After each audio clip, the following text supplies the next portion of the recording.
প্রিয় ছাত্রছাত্রীরা, আশা করি সবাই বাড়িতে আছো, সুস্থ আছো। আজকে আমরা অষ্টম অধ্যায় মানব শরীর সম্পর্কে আলোচনা করব। আজকে আমরা পড়ব হৃৎপিণ্ড। আমরা ক্লাস 5-এ মানব শরীর সম্পর্কে মোটামুটি কিছুটা পড়েছি। তাতে আমরা মানুষের বাহ্যিক গঠন সম্পর্কে জেনেছি। বাহ্যিকভাবে বা বাহিরের দিক থেকে আমরা যদি মানুষকে দেখি, তাহলে যেমন তার মস্তিষ্ক, দুটো হাত, দুটো পা, দুটো চোখ, দুটো কান, নাক, মুখ, এগুলো আমরা বাইরে থেকে দেখতে পাই। তেমনিভাবে মানুষের দেহের ভিতরেও বা অভ্যন্তরেও অনেক অঙ্গ এরকম আছে যেগুলো সারাক্ষণ কাজ করে চলে। তার প্রমাণ হিসেবে যদি আমরা দেখতে চাই, তোমরা নিশ্চয়ই খেয়াল করেছো, যখন তোমরা খুব দৌড়ে যাও বা হঠাৎ করে ভয় পেয়ে যাও, তখন দেখি ছাতির ভিতর বা বুকের ভিতর কিছু একটা যেন ঢিপ ঢিপ করে আওয়াজ করে বা ধুকপুক করে আওয়াজ করে খুব জোরে জোরে। আবার যখন শরীর খারাপ হয় তখন ওইটা বাড়তে থাকে। তো এই যে যন্ত্রটা বা যে অঙ্গটা এই আওয়াজটা করে, সেটাকে আমরা বলি হৃৎপিণ্ড, ইংরেজিতে বলে হার্ট। আর তোমরা তোমাদের লোকাল বা আঞ্চলিক ভাষায় যেটাকে বলো কলজা, সেটা সম্পর্কে আজকে আমরা জানব। হৃৎপিণ্ড হলো মানবদেহের একটা পাম্পিং যন্ত্র। যেমন তোমরা পাম্প মেশিন দেখেছো, সবাই পাম্প মেশিন চললে একটা দিকে পাইপ থাকে, পাইপ দিয়ে জল টানে, মেশিনটা মাঝখানে চলে, আর একটা পাইপের মাধ্যমে জল বের করে দেয়। হৃৎপিণ্ডও আমাদের দেহে ঠিক সেরকম। এখানেও হৃৎপিণ্ড সারাক্ষণ কোনো একটা জিনিসকে পাম্প করে চলেছে এরকম টিউবের মাধ্যমে। যে টিউব দিয়ে এই এই পদার্থটা বা রক্ত হৃৎপিণ্ডে যাচ্ছে এবং যে টিউবের মাধ্যমে রক্তটা হৃৎপিণ্ড থেকে বেরিয়ে যাচ্ছে, এই দুটো টিউবের দুটো নাম আছে, বা এই দুটো চ্যানেলের দুটো নাম আছে। একটা যেটা দিয়ে রক্তটা হৃৎপিণ্ডে ফিরে আসছে সেটাকে আমরা বলি শিরা, আর যেটার মাধ্যমে রক্ত হৃৎপিণ্ড থেকে সারা দেহে ছড়িয়ে পড়ছে সেটাকে আমরা বলি ধমনী। তো এই শিরা, ধমনী আর মাঝে হৃৎপিণ্ড, এইটা সম্পর্কে আমরা আজকে জানি। তো হৃৎপিণ্ডের গঠন যদি আমরা পড়তে যাই, তাহলে প্রথমে আমাদের জানতে হবে হৃৎপিণ্ডটা অবস্থান করছে কোথায়, আমাদের দেহের কোথায় আছে। তোমরা যদি দেখো তাহলে আমাদের যে ছাতির মাঝখানে দেখবে একটা চওড়া হাড় আছে, তাকে বলা হয় স্টারনাম। আর পিছনে যদি আমরা হাত দিই তাহলে পিছনে আমাদের শিরদাঁড়া আছে, এটা আমরা সবাই জানি। তো এই স্টারনাম আর এই শিরদাঁড়ার মাঝখানে কিছুটা বাম দিক চেপে আমাদের এই হৃৎপিণ্ডটা অবস্থিত। যে হৃৎপিণ্ডটা সারাক্ষণ এই ধুকপুক করে চলেছে। আমাদের জন্ম থেকে এই হৃৎপিণ্ড ধুকপুক করে চলেছে এবং মৃত্যু পর্যন্ত এটা চলতেই থাকে। এটা যেদিন থেমে যাবে সেদিন আমাদের জীবনও থেমে যাবে। তাহলে এটা জন্ম থেকে মৃত্যু এর মাঝের পুরো সময়টা এই হৃৎপিণ্ড সারাক্ষণ পাম্প করে আমাদের দেহে রক্ত প্রবাহ করে চলেছে। এই হৃৎপিণ্ডের গঠন যদি আমরা পড়ি একদম সাধারণভাবে, তাহলে দেখব যে হৃৎপিণ্ড কিছুটা এরকম একটি দোতলা ঘরের মতো। একদম সহজ সরল ভাষায় বললে বোঝায় এরকম একটি দোতলা বাড়ির মতো, যার নিচে দুটো রুম, উপরে দুটো, মানে নিচে দুটো ঘর, উপরে দুটো ঘর। তো সারা দেহ থেকে রক্ত আসছে এই উপরের ঘরটাতে।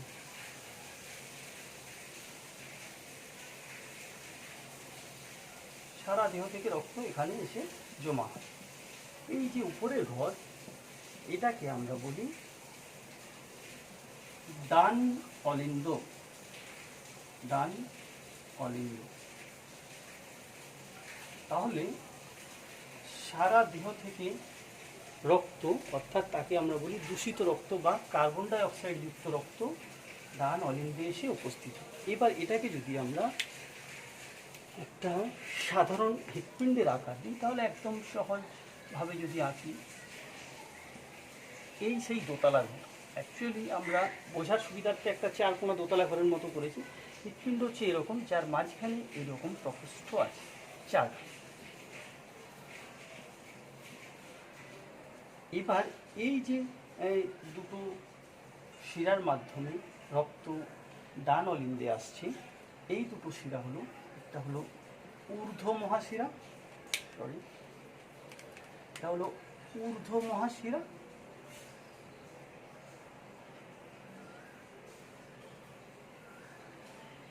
এটা হলো নিম্ন মহাশিরা।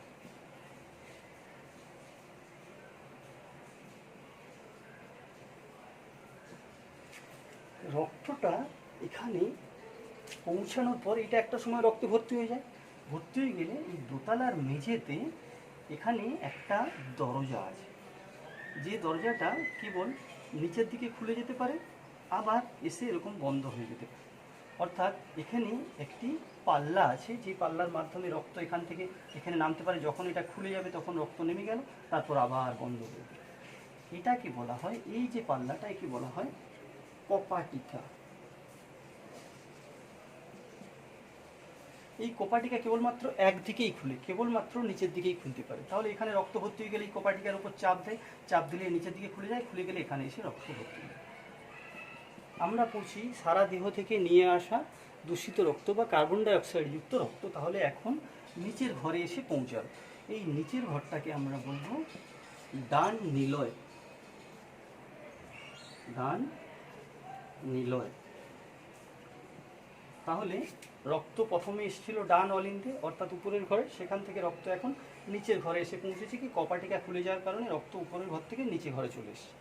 নিচে ঘরে এসে নিচেও রক্ত ভর্তি হয়ে গেছে, নিচের ঘরটাকে আমরা বলছি ডান নিলয়। এখান থেকে রক্ত ফুসফুসীয় ধমনির মাধ্যমে রক্ত চলে যায় ফুসফুসে। তাহলে আমাদের দেহে দুটো ফুসফুস আছে, এটা মোটামুটি ক্লাস 5-এ তোমরা পড়ে এসছো। এই ফুসফুসে আসে, ফুসফুসে এসে রক্ত বিশুদ্ধ হয়। অর্থাৎ আমরা তো সারাক্ষণ শ্বাস প্রশ্বাস নিই, শ্বাস নেওয়ার ফলে আমরা যখন বাতাস নিলাম শরীরের ভিতর, তার সাথে অক্সিজেনযুক্ত বাতাস শরীরে ঢুকলো। ওই অক্সিজেনটা এই যে রক্তের মধ্যে দূষিত কার্বন ডাইঅক্সাইড ছিল তাকে অক্সিজেনটা দিয়ে সেখান থেকে কার্বন ডাইঅক্সাইডটাকে সে নিয়ে আবার আমরা যখন শ্বাস ছাড়ছি তার মাধ্যমে বাইরে ছেড়ে দিলাম। এরপর ওই বিশুদ্ধ রক্তটা আবার ফুসফুস থেকে চলে আসে, এটা আমরা লাল কালিতে করব। এই বিশুদ্ধ রক্ত এটা যখন আসছে, এটা হল বিশুদ্ধ রক্ত। এখান থেকে এই বিশুদ্ধ রক্ত আসছে, দেখো উপরের দোতলায়। এটাকে আমরা বলবো বাম অলিন্দ।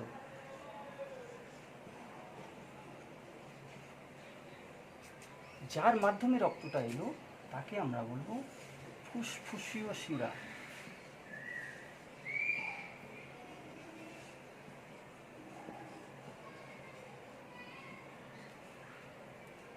এবার এখানে একটা সময় বিশুদ্ধ রক্ত ভর্তি হয়ে যাবে, ভর্তি হয়ে গেলে এখানেও একটি কপাটিকা আছে, সেই কপাটিকা খুলে গেলে রক্ত আবার নিচের ঘরে এসে ভর্তি হবে।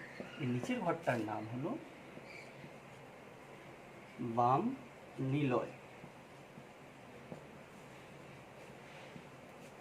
তাহলে বাম নিলয়ে যখন রক্ত ভর্তি হয়ে যাবে তখন বাম নিলয় থেকে মহাধমনির মাধ্যমে রক্তটা বাইরে বেরিয়ে যাবে।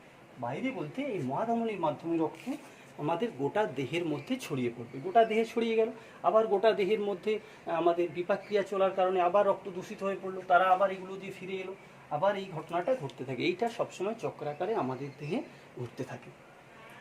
তো এখানে এই ঘটনাটা আমাদের দেহে সারাক্ষণ ঘটে চলেছে। এটাই কখনো কখনো জোরে হয়, কখনো আস্তে। যখন আমরা দৌড়াই তখন রক্ত প্রবাহ বেড়ে যায়, তাই এই হৃৎপিণ্ডের এই মেশিনটা খুব জোরে জোরে চলতে থাকে, কারণ রক্ত প্রবাহ বেড়ে যায়। যখন শরীর খারাপ হয় তখন মানে জ্বর হয় তখন এই ঘটনা ঘটতে থাকে।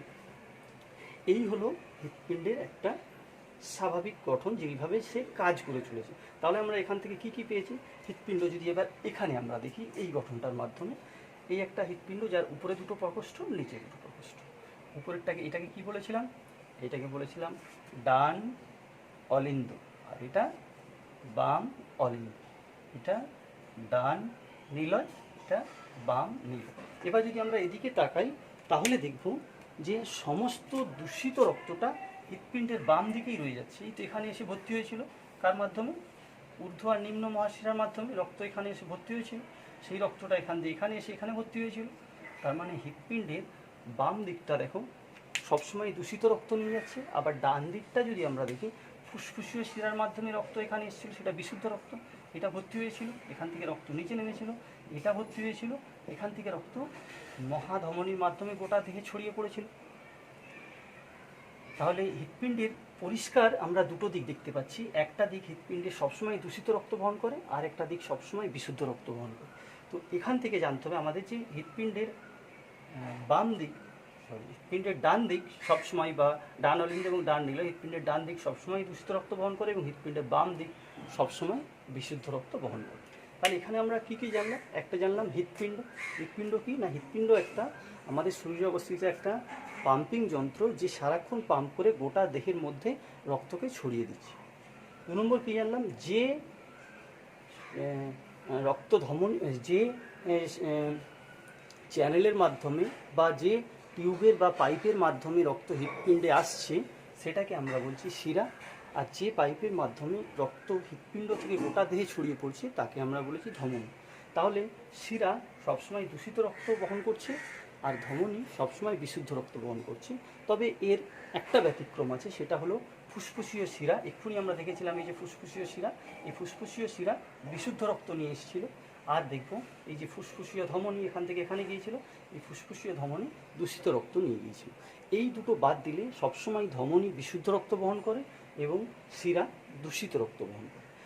আর জানলাম যে হৃৎপিণ্ডের 4টে প্রকোষ্ঠ আছে, 2টো অলিন্দ এবং 2টো নিলয়। অলিন্দ কি না, ডান অলিন্দ, বাম অলিন্দ, ডান নিলয়, বাম নিলয়, এই 4টে প্রকোষ্ঠ আছে। এছাড়া আমাদের এতক্ষণ আমরা জানলাম হৃৎপিণ্ড কীভাবে কাজ করে, তার কটা প্রকোষ্ঠ আছে, কেমন করে রক্ত গোটা শরীরে ছড়িয়ে পড়ে, কেমন করে সেই রক্ত আবার ঘুরে হৃৎপিণ্ডে আসে। এটা বলার সময় আমি বলেছিলাম হৃৎপিণ্ডের ডান দিকটা অশুদ্ধ রক্ত বহন করে, অর্থাৎ কার্বন ডাইঅক্সাইডযুক্ত রক্ত বহন করে, এবং হৃৎপিণ্ডের বাম দিকটা বিশুদ্ধ রক্ত বহন করে। এবং এটা বলেছিলাম এই যে ডান দিক এবং বাঁ দিক, তার ডান দিকেও একটা অলিন্দ এবং একটা নিলয় আছে, বাম দিকেও একটা অলিন্দ একটা নিলয় আছে, এবং অলিন্দ নিলয়ের মাঝে কোপাটিকা আছে বলেছিলাম। এই কোপাটিকাগুলোর নাম আমাদের জানতে হবে। এই কোপাটিকাগুলোর 2টো নাম আছে। আমরা যদি ডান অলিন্দ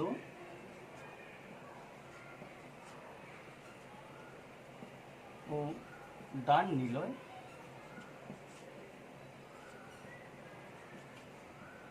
ডান নিলয়ের সংযোগস্থল দেখি, সংযোগস্থলে ত্রিপত্র কোপাটিকা থাকে। ত্রিপত্র, 3টে পাতা আছে, ত্রিপত্র।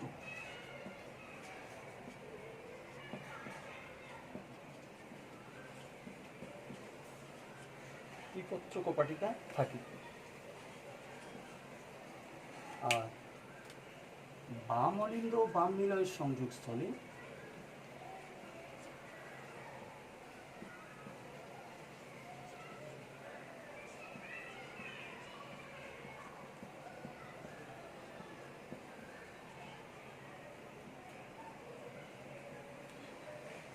দ্বিপত্র কোপাটিকা থাকে।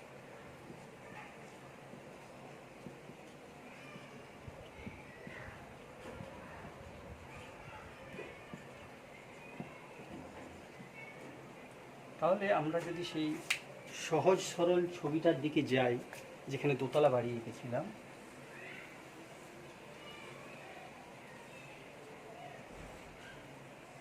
এই দোতলা বাড়ি, এটা ছিল ডান অলিন্দ, এটা ছিল ডান নিলয়। এই ডান অলিন্দ আর ডান নিলয়ের সংযোগস্থলে এখানে আছে ত্রিপত্র কোপাটিকা, মানে 3টে পাল্লা আছে তার। এখানে হলো ত্রিপত্র কোপাটিকা, এটা হলো ত্রিপত্র কোপাটিকা।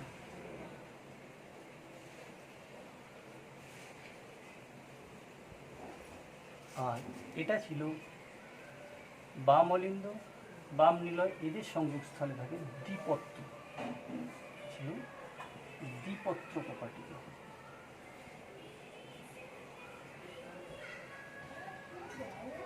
এই গেল কোপাটিকার অবস্থান। এরপর যেই পিণ্ড সম্পর্কে আমরা এত কথা বললাম, যে যখন আমরা দৌড়ে যাই, যখন আমরা হঠাৎ ভয় পেয়ে যাই, যখন আমাদের শরীর খারাপ করে, তখন হঠাৎ হৃদস্পন্দন বা বুকের ভিতরে ধুকপুকানি বেড়ে যায়। আবার যখন আমরা শুয়ে থাকি তখন কমে যায়। প্রশ্নটা হচ্ছে তাহলে স্বাভাবিক মান কত? হৃৎপিণ্ডের একটা স্বাভাবিক মান থাকা উচিত, কোনটা হলে আমরা বলব স্বাভাবিক। তো হৃৎপিণ্ডের স্বাভাবিক স্পন্দন প্রত্যেক ব্যক্তি টু ব্যক্তি ভ্যারি করে। এটাকে আমরা একটা গড়ে ধরে নিই, গড়ে প্রায় 72 থেকে 80 বার, অর্থাৎ হৃদস্পন্দন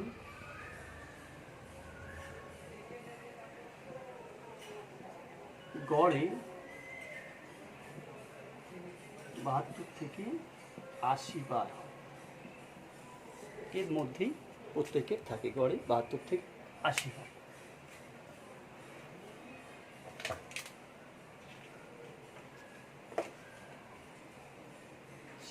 এরপর এখানে এতক্ষণ পর্যন্ত আমরা যা যা পড়লাম সেখান থেকে আমাদের কি কি প্রশ্ন আসবে। আর একটা জিনিস আমি বলতে ভুলে গেছি, সেটি যে হৃৎপিণ্ড আমাদের বক্ষাস্থি এবং শিরদাঁড়ার মাঝে থাকে বলেছি, এর পাশাপাশি আরও অনেক অঙ্গ বা যন্ত্র থাকে। আর হৃৎপিণ্ড সবসময় এরকম পাম্প করে চলেছে। এর ফলে হৃৎপিণ্ড যাতে কারোর সাথে ঘর্ষণ লেগে ক্ষতিগ্রস্ত না হয়, তাই হৃৎপিণ্ডের বাইরে একটা আবরণ থাকে। তাহলে এটা যদি আমাদের হৃৎপিণ্ড হয়, এর বাইরে একটা আবরণ থাকে। এই আবরণটাকে আমরা বলি পেরিকার্ডিয়াম।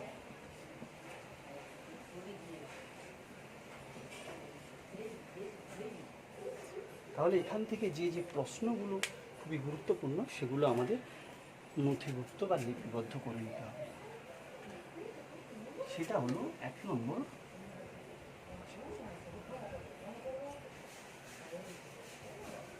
প্রশ্নমালা যদি বলি এখান থেকে আমরা, তাহলে 1 নম্বর আসছে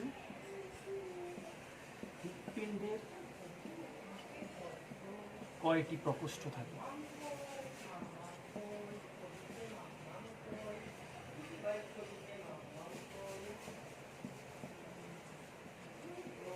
এটা তোমরা অলরেডি জানো, হৃৎপিণ্ডের 4টি প্রকোষ্ঠ থাকে। দ্বিপত্র ও ত্রিপত্র কপাটিকা কোথায় থাকে?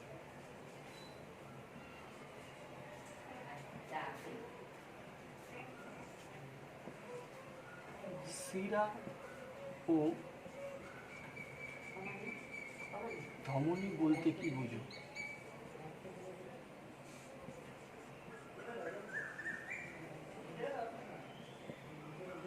হৃদস্পন্দনের মান কত?